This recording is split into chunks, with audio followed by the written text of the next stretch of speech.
Depression? I've heard about it before, but I'm unsure what it is. What is depression? Naitala sa Pilipinas ang pinakamaraming kaso ng depresyon sa Southeast Asia, ayon sa isang NGO. Ito ang isa sa pangunahing dahilan ng suicide. Pero ayon sa isang clinical psychologist, may mga sintomas ang matinding depresyon at maaring mapigilan ang pagpapakamatay. 4.5 million ang mga kaso ng depresyon sa Pilipinas noong 2004 ayon sa datos ng NGO na Natasha Goulbourn Foundation. It's a silent struggle that many face, yet it's a topic often misunderstood, stigmatized, and not talked about as much as it should be. Here in the Philippines, depression is a serious concern.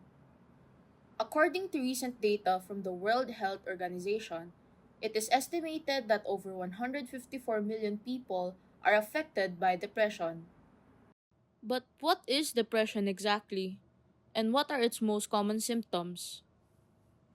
Depression, is actually a mental health condition. No, it is where a person might experience yung persistent sadness. One of the ano bang tawag dito, yung pinakatinitignan, no, for it to be considered as depression is if the symptoms lasts for at least 2 weeks, no, at least, so at minimum 2 weeks and more. And if this is if it can also interfere with your daily life.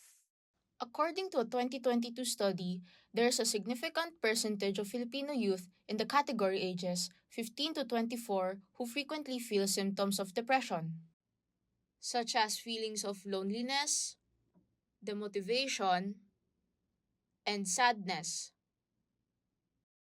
Miss Tony also mentioned other most common symptoms of depression, which are loss of interest or pleasures, commonly known as anhedonia,